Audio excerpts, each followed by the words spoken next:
주시는 하나님의 말씀은 야고보서 1장 1절에서 4절까지 말씀입니다. 제가 봉독해 올리겠습니다. 하나님과 주 예수 그리스도의 종 야고보는 흩어져 있는 12지파에 문안하노라. 내 형제들아, 너희가 여러 가지 시험을 당하거든 온전히 기쁘게 여기라. 이는 너희 믿음의 시련이 인내를 만들어내는 줄 너희가 알미라. 인내를 온전히 이루라. 이는 너희로 온전하고 구비하여 조금도 부족함이 없게 하려 함이라. 북한에 억류되어 있는 6명의 우리 한국 선교사님들 지금 어떻게 지내고 있을까? 너무너무 고통 가운데 죽어가고 있지 않겠나 하는 생각이 많이 들고요. 북한의 정치범 수용소에 20만 명 이상 수용되어 있는데 대부분 예수 믿는 사람들이 잡혀가지고 수용소에서 죽어가고 있습니다. 참 마음이 아프죠.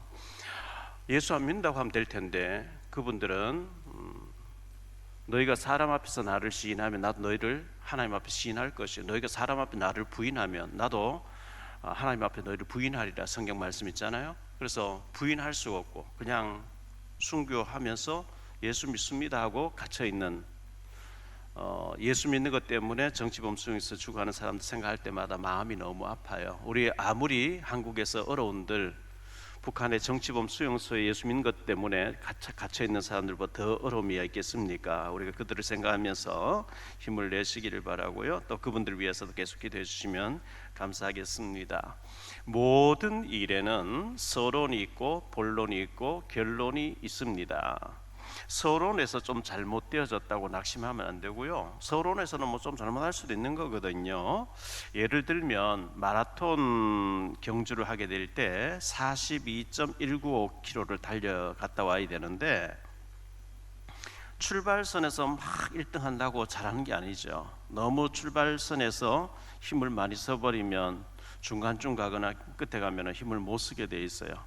출발선에서 잘하는 게 중요한 게 아니고 중간에서 결론 부분에서 잘해야 되는 것처럼 우리가 서론에서 좀 잘못되어졌다고 해서 뭐 인생 경험 없으니 좀 잘못될 수도 있겠죠. 거기서 너무 낙심하거나 절망하면 안 되고 본론에서 결론에서 잘하면 되기 때문에 우리가 주님 앞에서 잘 이기도록 해야 되겠습니다.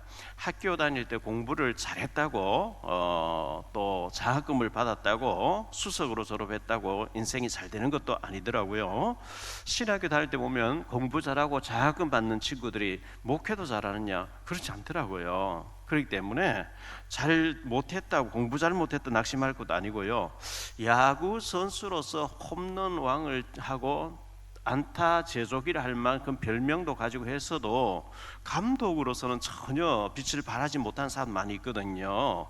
야구 선수로서는 별로 잘 못했는데 감독으로 잘하는 사람이 있는 것처럼 축구 선수는 잘 못했는데 감독으로 또 인생 후반전을 아주 멋지게 사는 사람이 있는 것처럼 우리가 좀 과정에서 좀 잘못되어서도 낙심하지 마시기를 바라고요. 돈이 있으면 돈이 구겨졌다고 해서 돈 가치가 없는 게 아니거든요. 가치는 똑같아요. 구겨졌던 새 돈이 똑같은 것처럼 우리가 인생 살아가면서 좀 힘든 일도 겪고 사업에 또 부도도 나보고 인생에 막 절망도 겪어보고 죽음 문턱까지 갔다 오고 이렇게 했다 할지라도 그게 거기에서 끝나는 게 아니고 다시 재기해서 인생 결론이 잘 되어지면 되기 때문에 그렇게 하시기를 바랍니다. 우리가 살다 보면 건강에 문제가 오기도 하고 경제에 문제가 오기도 하고 사업에 문제가 오기도 하고 자녀에게 문제가 오기도 하고 인간관계에서 문제가 오기도 합니다. 하나님께서는 우리에게 문제를 주어서 갱신하라고 합니다. 갱신. 잘못되어졌는데 계속 그대로 가면 인생이 실패되기 때문에 갱신하라고 할 때마다 문제를 통해서 우리에게 터닝 포인트를 시키려고 인생의 전환점을 만들려고 하시기 때문에 문제를 통해서 하나님께서 나를 향한, 우리 가정을 향한 나를 어떻게 내가 세워지기를 원하실까, 그걸 깊이 생각하고 하나님 앞에 쓰임받을 수 있는 그런 준비하는 계기가 됐으면 좋겠습니다. 예수 믿고 구원받았고 정말 하나님의 사람으로 복음의 증인으로 살겠다고 결단하게 되면 하나님은 그때부터 정확하게 인도하시면서 간섭하시게 돼 있거든요. 요셉이가 노예로 팔려갔는 줄 알았는데 영적으로 봤을 때, 멀리 크게 봤을 때 애굽이라고 하는 그 당시 세계 최고한 나라에 하나님 모르니까 선교사로, 애굽이라는 나라를 다 살리게 하려고 선교사로 파송하는 중이었거든요. 그 과정에서 우리 잘 모르니까 막 울기도 하고 힘들어하기도 하고 절망하기도, 아니요, 그 과정이에요. 다니엘을 바벨론의 포로로 보내기도 했는데요, 포로로 분명히 끌려가서 망한 것 같았는데 아니요, 하나님 모르는 바벨론, 지금 이라크라고 나라를 살려라고 하나님이 선교사로 파송한 것이었기 때문에 우리가 과정에서 힘들다고 너무 절망하면 안 됩니다. 옛날 나훈아식의 노래 보면 미워도 한 세상, 좋아도 한 세상, 마음을 달래며 웃으며 살리라. 그렇습니다. 미워도 한 세상, 좋아도 한 세상인데 짜증과 원망과 불평과 절망, 화, 분노, 진노 가운데 그렇게 살 필요 없잖아요. 웃으면서, 감사하면서, 기뻐하면서, 감격하면서, 사랑하면서 살기도 짧은 인생이거든요. 하나님은 실수하지 않는 분인데요, 시편 121편 1절로 8절에 보면 졸지도 아니하시고 주무시지도 아니하시는 하나님이라 그랬거든요. 하나님은 육신을 갖고 계신 분이 아니기 때문에 조실 필요가 없어요. 주무실 필요가 없어요. 24시 항상 깨어 계시면서 마태복음 10장 30절에 보면 우리의 머리카락이 몇 개인지 다 세고 계시다는 거예요. 머리카락이 몇 개 빠지고 새로 나는 다 알고 계신 하나님. 계시록 2장 18절에 보면 불꽃 같은 눈으로 우리를 살피신다 그랬거든요. 불꽃 같은 눈으로. 하나님의 눈을 피할 자는 아무도 없어요. 그래서 하나님이 다 보고 계시고 다 알고 계시고 다 세고 계시기 때문에 하나님 앞에서 우리가 잘 믿도록, 잘 서도록 해야 되겠습니다. 기생 라합이 실패된 삶을 살았고 운명과 팔자가 좋지 않았으나 인생 역전이 되어졌거든요. 창세기 9장 25절에 보면 이에 이르되 가나안은 저주를 받아 그 형제의 종들의 종이 되기를 원하노라 했거든요. 함이라고 하는 노아의 아들이 아버지의 잘못을 막 흉보고 다녔는데 함의 아들이었던 가나안은 저주를 받아서 종들의 종이 된다 그랬어요. 노예의 노예 된다 그랬어요. 이 가나안 출신 이 기생 라합은 태어나 놓고 보니까 저주받은 집안, 종들의 종이 되는 집안. 그걸 보고 불신자들 운명 사주팔자라 그래요. 어떻게 자기 힘으로 회복해볼 방법이 없는 가나안에서 태어났죠. 저주 집안이었죠. 거기다가 술집 과부, 또 술집 그 기생이 됐어요. 술이나 파는 천한 직업이 됐어요. 그런데 많은 고관 대작들이 술 마시러 와서 계속 하는 내뱉는 얘기가 이스라엘 나라가 저 애굽에서 노예 생활하다가 모세라는 사람의 지도를 받아가지고 그 애굽을 꺾어버리고 애굽의 장자들 다 죽이고 홍해를 갈라버리고 지금 이곳으로 향해서 오고 있다. 그런 얘기를 계속 들을 때마다 야, 그런 하나님이라면 내가 믿어야 될 게 아니냐, 그런 믿음이 자꾸 들었는 거예요. 기생 라합은 여러 사람 술 마시면서 자기 인생 막 이렇게 막 불평하고 원망하고 불안해하고 막 하는 모든 걸 들으면서 믿음이 딱 생긴 거예요. 그러고 있는데 정탐꾼 2명 딱 들어오니까 얼른 숨겨주었어요. 너희의 하나님이 이 땅을 너희에게 줄 줄 안다. 그러면서 숨겨주었는데요, 그게 순간적으로 잠시 한밤에 몇 시간 동안 숨겨줬던 그것이 인연이 돼가지고 그 정탐꾼으로 들어왔던 살몬이라는 사람하고 결혼하게 돼가지고요, 보아스라는 아들을 낳게 되고 예수님의 조상이 되어지고 다윗의 조상이 되어지는 어마어마한 인생의 역전을 맞이하게 되는 거거든요. 노예 출신 오네시모라는 사람이 빌레몬 집에서 노예로 살았는데 빌레몬의 노예였다 이렇게 말씀하고 있어요. 출애굽기 21장 21절에 보면 그가 하루나 이틀을 연명하면 형벌을 면하리니 그는 상전의 재산임이니라. 노예는 주인의 재산이라는 거예요. 소가 몇 마리, 양이 몇 마리, 노예가 몇 명. 분명히 똑같은 인간인데 노예는 주인의 재산이라는 거예요. 출애굽기 21장 6절에 보면 상전이 그를 데리고 재판장에게로 갈 것이요, 또 그를 문이나 문설주 앞으로 데리고 가서 그것에다가 송곳으로 그의 길을 뚫을 것이라. 그는 종신토록 그 상전을 섬기리라. 옛날의 노예는요, 길을 뚫어가지고 귀가 이렇게 구멍이 뻥 나게 해가지고 제가 아프리카 원주민들, 토속민들이 살고 있는 원주민들 촌으로 가봤거든요. 소똥으로 집을 지어놨어요. 한 사람의 추장이 여러 여자를 거느리고 있어요. 한 촌을 이루고 있어요. 파리떼가 막 얼마나 많이 달려들고 하는지요. 그런데 그 추장들은 길을 이렇게 뚫어가지고 이만큼 이렇게 쭉 이렇게 들어지게 해놨어요. 딱 보는 순간에 추장. 그런데 옛날에는 노예가 기가 딱 노예 신분이 딱 그렇게 드러나도록 그렇게 만들었어요. 그런데 이 오네시모가 주인의 물건을 훔쳐가지고 도망을 쳤는데 골로새 지역에서 저 로마까지 도망을 쳤어요. 비행기, 기차, 자동차 있던 시절도 아닌데 얼마나 뛰어난 노예였던지 달리고 어쨌든 로마에 들어가서 잡혀버린 거예요. 잡혀가지고 감옥에 갇혔는데 바울 사도가 갇혀있는 감옥이었어요.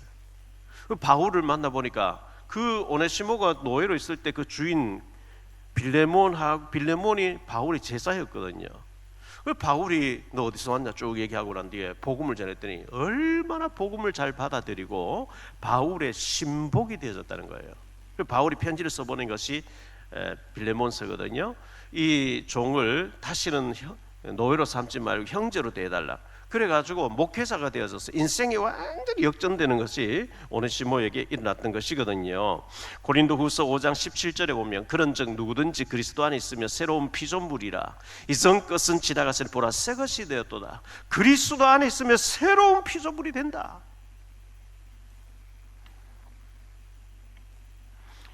노예로 팔려갔던 요셉의 일생을 세계를 움직이는 주인공으로 삼으신 멋있는 하나님께서 나일강에 버려졌다가 애굽 공주의 양아들로 입양되었던 모세를 출애굽기와 모세 오경을 기록하게 하는 멋진 하나님 아버지께서 그리스도 예수 안에서 우리를 부르셨어요. 그 예수 그리스도를 믿고 영적으로 만나고 성령 받으면 인생의 혁명이 일어날 줄로 믿습니다. 히브리서 13장 8절에 보면 예수 그리스도는 어제나 오늘이라 영원토록 동일하시다. 옛날 요셉에게, 옛날 모세에게, 옛날 다윗에게, 옛날 엘리사 엘리야에게 역사하신 하나님, 바울에게 베드로에게 역사하신 하나님이 영원토록 믿는 자에게 똑같이 응답하신다고 말씀하고 있기 때문에 그 주님을 우리도 만나셔야 돼요.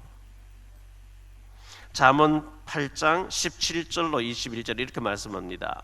나를 사랑하는 자들이 나의 사랑을 입으며 나를 간절히 찾는 자가 나를 만날 것이니라. 부귀가 내게 있고 장구한 재물과 공의도 그러하니라. 내 열매는 금이나 정금보다 나으며 내 소득은 순금보다 나으니라. 나는 정의로운 길로 행하며 공의로운 길 가운데로 다니나니 이는 나를 사랑하는 자가 재물을 얻어서 그 곳간에 채우게 하려 함이니라. 하나님을 찾으세요. 하나님을 찾는 자에게 재물을 잔뜩 주어서 곳간에 채우게 하시기를 하나님 원하신대요. 자, 오늘 말씀 세 가지로 말씀드리려고 합니다. 첫째, 야고보입니다. 야고보서를 가지고 야고보를 오늘 말씀합니다. 이 야고보라는 이름의 뜻은요, 발꿈치라는 뜻이에요. 야고보나 야곱이나 같은 말이에요. 줄여서 말하면 야곱이고 늘어서 말하면 야고보 이렇게 나오거든요. 창세기 보면 야곱이 나올 때, 어머니 태중에서 나올 때 에서의 발꿈치를 잡고 나왔잖아요. 발꿈치라는 뜻이에요. 성경에는 요한의 형인 야고보, 세베대의 아들 야고보도 나오고요, 알페오의 아들 야고보도 또 소개하고 있습니다. 마리아의 아들 작은 야고보도 나오고 또 사도 유다의 아버지 야고보도 나옵니다. 오늘 우리가 알아보고자 설교하는 이 야고보는 어떤 사람, 여러 명의 야고보가 나오는 중에서 어떤 사람이냐니까 예수님의 육신적인 동생 야고보입니다. 야고보서를 기록한 연대는 주 45년에서 48년경에 기록했다고 학자들은 말합니다. 기록한 장소는 예루살렘이었다고 얘기합니다. 갈로하는 두 번째로 예수님의 동생 야고보입니다. 마태복음 13장 55절로 58절에 보면 이렇게 말씀합니다. 이는 그 목수의 아들이 아니냐, 그 어머니는 마리아, 그 형제들은 야고보, 요셉, 시몬, 유다라 하지 않느냐. 그 누이들은 다 우리와 함께 있지 아니하냐. 그런즉 이 사람이 이 모든 것이 어디서 났느냐 하고 예수를 배척한지라. 예수께서 그들에게 말씀하시되 선지자가 자기 고향과 자기 집 외에서는 존경을 받지 않음이 없느니라 하시고 그들이 믿지 않음으로 말미암아 거기서 많은 능력을 행하지 아니하시리라. 육신의 동생들, 특히 남동생 4명이 이름이 나왔습니다. 그 누이들이라 하지 않고 복수로 누이들은 했기 때문에 남동생 4명과 여동생 2명 이상, 최하 6명 이상의 자녀, 예수님의 육신의 동생들이 있었다는 것을 성경 우리에게 말씀해주고 있어요. 가란의 세 번째로 너무 잘 안다는 것 때문에 믿지 않았습니다. 마가복음 3장 21절에 보면 예수의 친족들이 듣고 그를 붙들러 나오니 이는 그가 미쳤다 하밀러라. 예수님이 30년 동안 29년 동안 만 30세 딱 되는 날까지 그저 나사렛 마을에서 목수일을 하신 거예요. 동생들 돌보고 말이죠. 목수일 하고 생계 문제 때문에 전혀 평상시에 표를 안 냈어요. 예수님의 철저한 절제된 생활이었죠. 평상시에 뭐 소경눈도 뜨게 하고 말이죠. 기석도 행하고 막 이렇게 하다가 내가 때가 되면 이제 30살 딱 되면 나는 이제 공생에 멋진 일을 하러 간다 이런 일절 누설하지 않고 목수일 그냥 가정에서 이렇게 형제들 자매 같이 이제 어머니를 섬기면서 있다가 만 30살 딱 되자마자 세례 받고 공생을 시작하면서 수만 명의 막 무리들이 따라다니면서 이 능력 행하니까 그 동생들이 미쳤다는 거예요. 다른 사람들은 속일 수 있을지 몰라. 우리는 한 집에서 한 이불 밑에서 한 솥 밥을 먹고 같이 자고 같이 먹고 같이 화장실 같이 다니고 메시아 아니라는 거, 메시아 아니라는 거예요. 그리스도 아니라는 거예요. 너무 잘한다는 것 때문에. 요한복음 7장 1절로 5절입니다. 그 후에 예수께서 갈릴리에서 다니시고 유대에서 다니라 아니하시면 유대인들이 죽이려 함이라. 유대인의 명절인 초막절에 가까운지라. 그 형제들이 예수께 이르되 당신이 행하는 일을 제자들도 보게 여기를 떠나 유대로 가소서. 스스로 나타나기를 구하면서 묻혀서 일하는 사람이 없나니 이 일을 행하려 하거든 자신을 세상에 나타내소서 하니 이는 그 형제들까지도 예수를 믿지 아니함이로라. 초막절이라는 것은 추수감사절을 말합니다. 추수감사절 유대인들이 일주일 동안 초막을 지어놓고 하나님 감사합니다. 오늘 우리가 살 수 있도록 여기까지 인도해 주신 하나님, 원래 농사도 잘 되게 하신 하나님 너무 감사합니다. 이제 초막에서 구원받은 감사하는 절기거든요. 아니 스스로 나타내기를 원하면 왜 숨어서 다닙니까? 많은 사람들이 모이는 예루살렘에 가서 메시아라고 거기서 맞아 죽어버렸어요. 뭐 이 동생들이 빈정대면서 그렇게 얘기한 거예요. 이는 그 동생들일지라도 믿지 아니함일러라. 한 집에서 지내왔어요. 한 솥 밥을 먹었어요. 한 입을 덮고 같이 잤어요. 요즘은 뭐 이제 핵가족이 돼가지고요. 웬만한 사람들은 방마다 식구마다 방마다 따로 방이 따로 있고 하잖아요. 제가 어릴 때 시골에 자랄 때는요, 이불 하나에 뭐 바글바글 식구가 많으니까.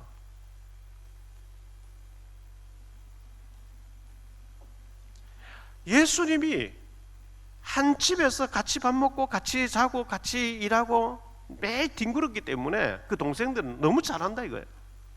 다른 사람은 와 할 줄 몰라도 우리는 아니다. 우리가 볼 때 아니라는 거예요. 메시아 아니라는 거예요. 그냥 우리 형이라는 거예요. 너무 잘한다는 것 때문에 믿어지지 않으면 참 불행한 사람이죠. 나는 모태신앙이고 난 우리 집안은 3, 4대 예수 믿는 집안이고 어릴 때부터 다 들어와죠. 뭐 성경 얘기하면 보리다스게 물고 두면 5,000명 먹는 거 뭐 그렇겠지 옛날에. 왜? 수도 없이 들어왔으니까. 너무 잘한다는 것 때문에 은혜를 안 받는 거예요. 지금 나에게 역사는 하나님 안 믿는 거예요. 거기서 다 실패하는 거예요. 왜? 성경 뭐 너무나 잘 아니까. 너무 많이 들어왔으니까. 모태신앙이 너무 잘 알고 있으니까. 우리가 더운 날 시원한 생수를 마시면 갈증이 해소되고 너무 기분이 좋은 것처럼 말씀을 들을 때마다 생수 같은 말씀이 되어지기를 축원합니다. 두 번째로 생각할 말씀은요, 부활하신 그리스도를 만난 야고보입니다. 부활하신 예수 그리스도를 만났어요. 인생이 바뀌어버리죠. 갈로아는 첫 번째로 부활하신 그리스도인데요, 고린전서 15장 3절로 8절입니다. 내가 받은 것을 먼저 너희에게 전하였노니 이는 성경대로 그리스도께서 우리 죄를 위하여 죽으시고 장사 지난바 되셨다 성경대로 사흘 만에 다시 살아나사 게바에게 보이시고 후에 12 제자에게와 그 후에 500여 형제에게 일시에 보이셨나니 그 중에 지금까지 대다수는 살아있고 어떤 사람은 잠들었으며 그 후에 야고보에게 보이셨으며 그 후에 모든 사도에게와 맨 나중에 만삭되지 못하여 난 자가 내게도 보이셨느니라, 이렇게 말씀하고 있어요. 야고보에게 보이셨다. 사도행전 1장 14절에 여자들과 예수의 어머니 마리아와 예수의 아우들과 더불어 마음을 같이하여 오로지 기도에 힘쓰더라. 예수님 승천하고 난 뒤에 너는 예루살렘 떠나지 말고 아버지 약속하신 기다리라. 그 마가다라 방에 열흘 동안 오로지 기도에 힘쓰는데 거기 야고보가 있었는 거예요. 고린도전서 9장 5절입니다. 우리가 다른 사도들과 주의 형제들과 게바와 같이, 여기 게바는 베드로를 가리킵니다. 게바와 같이 믿음에 자매된 아내를 데리고 다닐 권리가 없겠느냐, 바울이 얘기하는 거죠. 사도들과 주의 형제들, 야고보와 이 형제들 그리고 게바처럼 결혼해서 자기 부인 같이 데리고 다니며 전도하는 거예요. 결혼했어요. 자녀도 있었겠죠. 외경, 성경, 우리는 성경 정경을 가지고 있는데요, 천주교에 쓰고 있는 외경이라는 게 있어요. 그 외경 히브리인의 복음에 보면 예수님의 최후의 만찬에 이 야고보가 참석을 했대요. 최후의 만찬할 때. 그리고 난 뒤에 예수님 죽으신다는 것 때문에 최후의 만찬에 참석하고 난 뒤에 부활하실 때까지 이 야고보는 금식기도 했대요. 그렇게 외경에 기록되어 있고요. 예수님이 부활하신 후에 그의 베옷, 예수님을 감쌌던 베옷을 예수님의 제사장의 종을 통해서 야고보에게 전달해서 보관하겠다, 이런 외경에는 그렇게 나와 있습니다. 갈라는 두 번째로 성령 충만 받은 야고보입니다. 예수님이 부활하신 후에 40일간 하나님 나라의 일을 말씀하시고 보고 들었고 승천하시는 광경도 이 야고보는 보았습니다. 예수님 말씀하시고 승천해 가시는 걸 봤죠. 그 이후에 예수님의 언약의 말씀을 붙잡고 마가의 다락방에 모여서 열흘 동안 오로지 120명이 오로지 기도하는데 거기에 같이 기도하고 있었던 거죠.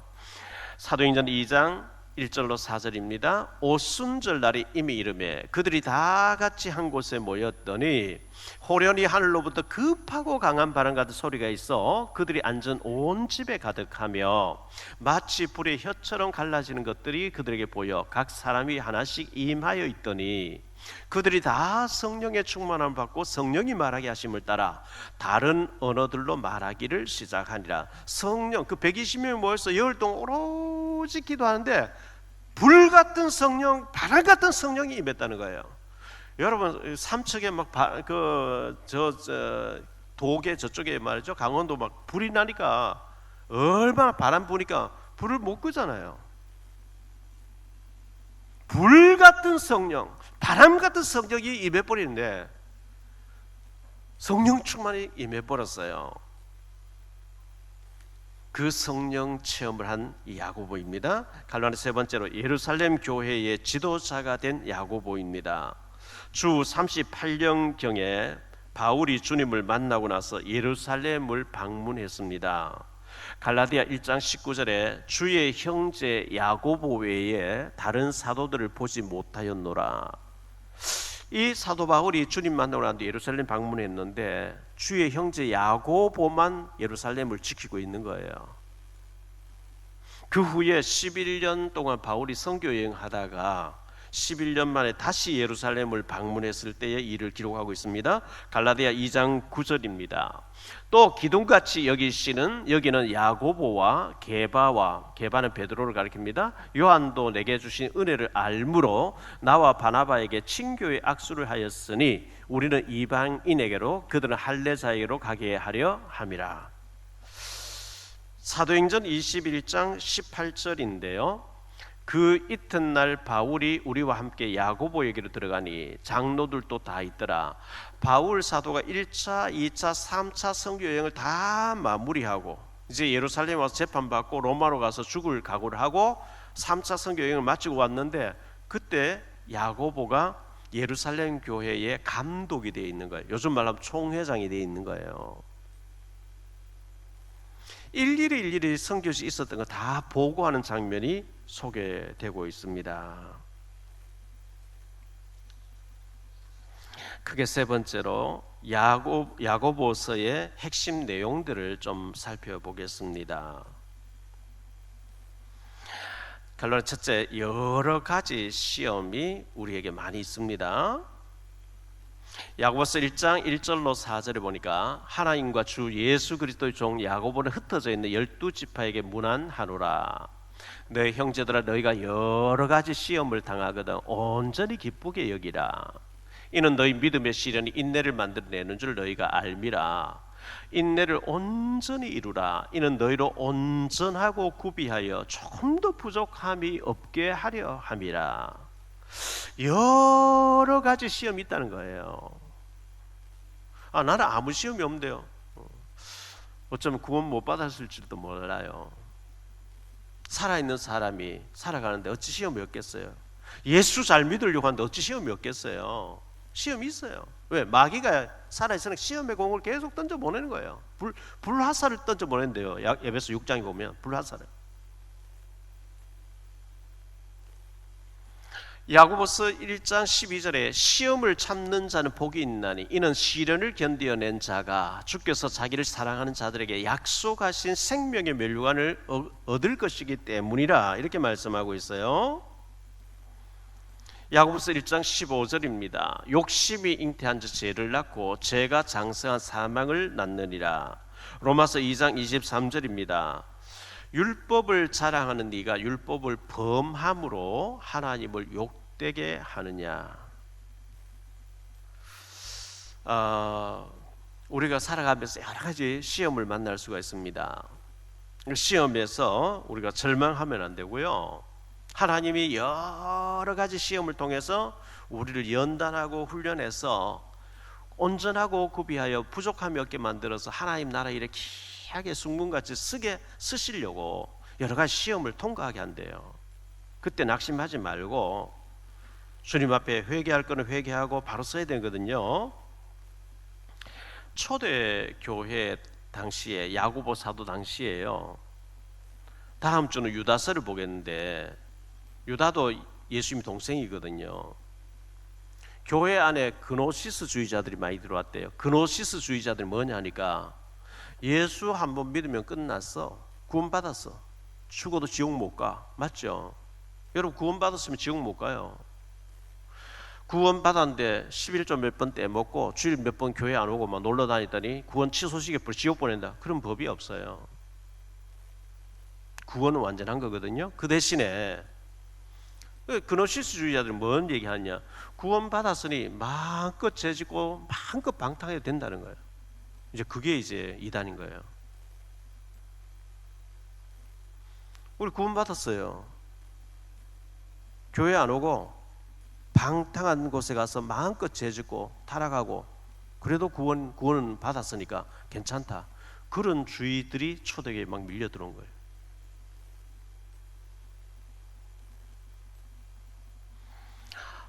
그럼 어떻게 해야 될까요? 히브리서 12장에 보면 징계한다 그랬어요. 구원 받아놓고 믿음으로 안 살면 하나님 채찍을 든대요.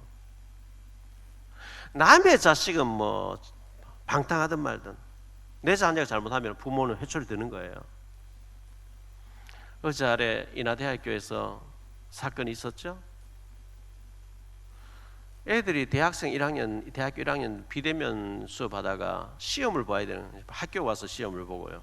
아니, 시험 마쳤으면 집에 가야지. 밤 1시 2시까지 술 마시고, 남녀가 대학생이 교실에서 3층에서 술 마시고 남자애가 여자를 강간 당하고 오퍼스터로 뛰어내렸는데 머리 다쳐가지고 20살 먹은 여자애가 죽은 거예요. 남자애가 그 휴대폰을 거기 놔두고 도망을 가고 옷도 치우고 했는데 뭐 CCTV가 다 있으니까 요즘 뭐 어디 도망갈 수 있나요? 죽은 아이도 너무너무 불행하고 그 부모들의 마음이 어떻게 되겠어요? 요즘 애도 많이 낳지도 않는데 그 20살 먹은 애가, 대학교 1학년 애가 그 여자애들 건드리고 그 인생도 끝난 거예요.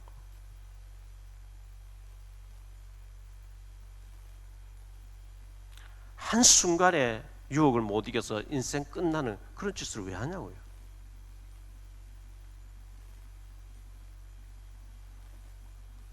초대교회 야고보 사도가 총회장으로 있을, 그 감독으로 있을 그 당시에, 이미 초대교회 당시에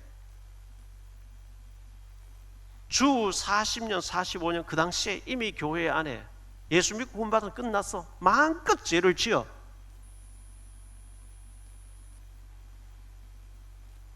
죄 짓고 타락하면은 많은 사탄의 공격이 있습니다. 무너집니다. 인생 무너집니다. 그 짓을 왜 합니까?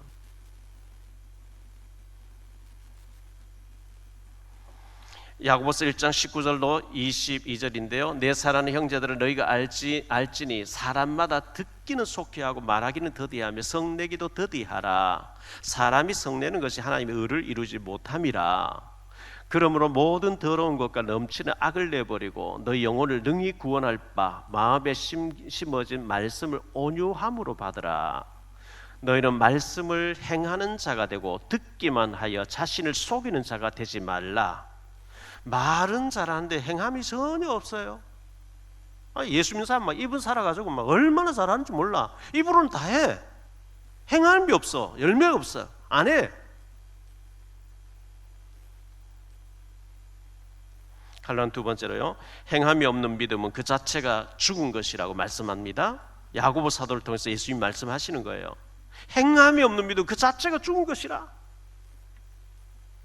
로마서는 오직 의인은 믿음으로 구원받는다 그렇습니다. 믿음으로 구원받습니다. 구원받았어요. 행함이 아무것도 없으면 상급이 없어요. 구원은 믿음으로 받는 거지만 상급은 행위가 따라줘야 되는 거거든요. 아니, 나무를 심어야 뭐 열매를 거두지요. 곡식 씨앗을 심어야 거두지요. 심지 않고 입으로만 말하는데 열매를 거둘 수 있겠습니까? 야고보 사도는 믿음으로 구원은 받았지만 행함이 없으면 그건 가짜라. 진짜 구원받았으면 행위가 따라오게 돼 있다, 그 얘기입니다. 야고보서 2장 14절입니다. 내 형제들아, 만일 사람이 믿음이 있노라 하고 행함이 없으면 무슨 유익이 있으리요? 믿음이 능히 자기를 구원하겠느냐? 이렇게 말씀합니다. 야고보서 2장 17절입니다. 이와 같이 행함이 없는 믿음은 그 자체가 죽은 것이라. 야고보서 2장 26절입니다. 영혼 없는 몸이 죽은 것 같이 행함이 없는 믿음은 죽은 것이라. 살아있는데 행위가 전혀 없어. 죽었구나.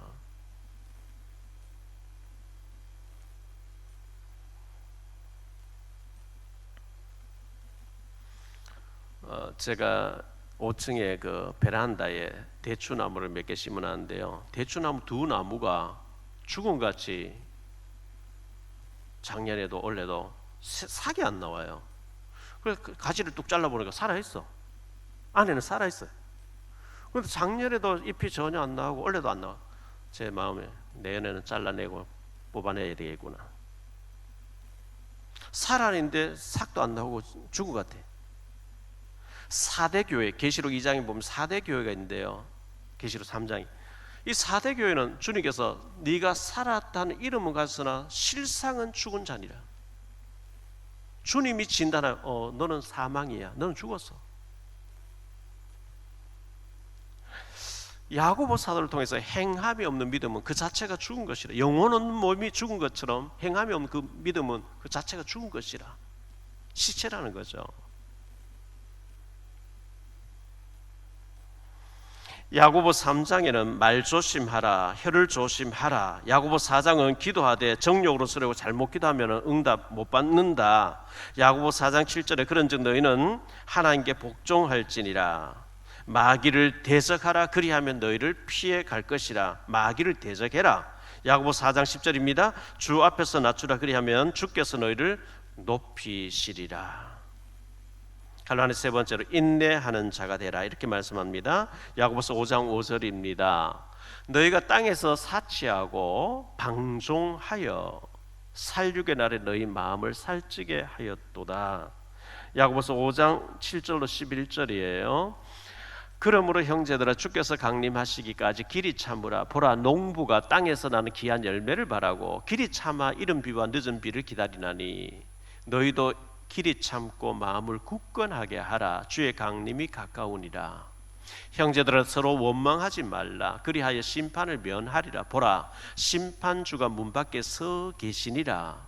형제들아, 주의 이름으로 말한 선지자들을 고난과 오래 참음의 본으로 삼으라. 보라, 인내하는 자를 우리가 복되다 하나니 너희가 욥의 인내를 들었고 주께서 주신 결말을 보았거니와 주는 가장 자비하시고 긍휼히 여기시는 이시니라. 농부가 씨앗 심으려고 더위와 추위와 애를 써서 가을에 수확하는 것처럼 욥이 얼음 당했지만 주께서 주신 결말을 너희가 알고 있지 않느냐. 인내하는 자가 되라, 이렇게 말씀하셨어요. 야고보서 5장 17절입니다. 엘리야는 우리와 성정이 같은 사람이로되 그가 비가 오지 않기를 간절히 기도한즉 3년 6개월 동안 땅에 비가 오지 아니하고 다시 기도하니까 비를 내어서 열매를 내었다, 이렇게 말씀하고 있습니다. 결론적으로 오늘 말씀을 마무리 짓습니다. 첫째, 여러 가지 시험을 믿음으로 잘 이겨라, 이렇게 말씀해요. 예수 믿으면 시험도 없고 만사 형통할 것이라. 성경 그래 안 돼 있어요. 시험이 많대요. 여러 가지 시험을 만나거든 온전히 기쁘게 여기라. 왜? 온전하고 구비해서 너희로 조금도 하나님 나라 일에 쓰임 받는데 부족함이 없게 하시려고 하나님이 연단한다, 불시험으로 연단한다, 이렇게 말씀하고 있기 때문에요. 마태복음 24장 24절에 거짓 그리스도들과 거짓 선자들이 일어나 큰 표적과 기사를 보여 할 수만 있으면 택하신 자들도 미혹하리라. 마귀가 살아있기 때문에요. 거짓 표적 능력을 막 보여가지고 택한 자들, 구원받은 자도 넘어뜨린대요. 구원받은 자를 지옥으로 못 끌고 가는데 마귀는 자꾸 우리를 넘어뜨린다는 겁니다. 에베소 4장 27절에 마귀에게 틈을 주지 말라. 마귀는 틈만 있으면 역사합니다. 베드로전서 5장 8절로 9절입니다. 근신하라, 깨어라, 너희 대적 마귀가 우는 사자같이 두루 다니며 삼킬 자를 찾나니 너희는 믿음을 굳건하게 하여 그를 대적하라. 믿음으로 마귀를 대적해야 돼요. 고린도전서 10장 13절입니다.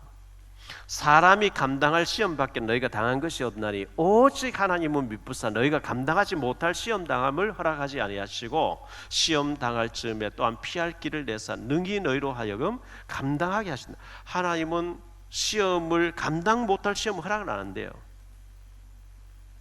하나님 전능하신 분이 우리 감당하지 못할 시험을 주시지 않는 거죠. 태어난 지 일주일밖에 안 된 아이에게 막 삼겹살을 입에 넣어줘가지고 목 막혀 죽게 할 부모 없는 것처럼 하나님 우리가 감당하지 못할 시험 허락을 안 하신대요. 그 시험을 허락했다는 것은 우리가 잘 이겨서 이길 수 있도록 주셨고 이겨가지고 업그레이드 되다는 거거든요. 두 번째로 부활의 주님을 만난 후 성령 충만 받고 참 전도자가 된 야고보예요. 자기 형이라고 처음에는 안 믿었어. 형이 지금 완전 정신 돌았든지 미쳤든지 뭐 잘못했다 이렇게 알았는데 가만히 보니까 아니에요. 진짜 메시아예요. 누구보다 어릴 때부터 한 집에서 자라서는 너무 잘 알잖아요. 야고보가 예수님을 성령 받고 참 제사가 된 거예요. 처음에는 미쳤다고 하면 붙잡으러 오고 빈정대고 조롱하고, 다른 사람은 속일 수, 우리는 참 집에 살았는데 어떻게 우리를 속입니까? 내가 우리 볼 때 가짜라고 아니라고. 그런데 아니었어요. 그들이 믿어졌어요. 부활의 주님을 만났어요. 저와 여러분이 지금 부활하셔서 지금 역사하시는 주님을 만나게 되시기를 주의 이름으로 축원합니다. 세 번째로요, 행함이 있는 사람이 되어야 한다, 이렇게 말씀했어요. 말만 하고 행함이 없는 죽은 믿음의 사람이 되면 안 된다는 겁니다. 마태복음 21장에 보면 잎만 무성한 무화과 나무가 있었어요. 열매 없어요. 예수님 저주해 버리죠. 말만 잘하는, 교회 생활 오래 하니까 뭐 교회 너무 잘 알죠. 말만 잘해. 열매는 전혀 없어. 그러면 안 돼요. 하나님의 나라는 말에 있지 않고 능력에 있음이니라, 이렇게 말씀하고 있거든요. 오늘 예수님의 육신의 동생 야고보를 통해서 생각했습니다. 여러 가지 시험을 믿음으로 잘 이겨라. 연단 받은 후에 순금같이 쓰임 받을 것이라. 행함이 없으면 그 자체가 죽은 것이라. 인내하면서 하나님 나라 일에 쓰임 받을 준비하라, 이렇게 말씀합니다. 하나님 나라에 중요하게 쓰임 받는 우리 모두가 되시기를 주 예수 그리스도 이름으로 축복합니다. 기도합니다. 주님 감사합니다. 오늘 야고보 사도를 통해서 구원은 받았지만 행함이 없으면 시체와 같다고 말씀합니다. 믿음으로 구원을 받지만 행함이 없는 믿음이 될 수 있겠냐고 말씀합니다. 여러 가지 시험을 잘 이기고 말만 하는 자가 아니라 행함으로 열매 맺는 자가 되라고 말씀하고 있습니다. 온전하고 구비해서 부족함이 없는, 그리고 인내하는 사람이 되라고 말씀합니다. 하나님 앞에 순금같이 귀하게 쓰임받는 우리 모든 주의 백성들 되어질 수 있도록 축복 내려 주옵소서. 주 예수 그리스도 이름으로 축복하며 기도하옵나이다.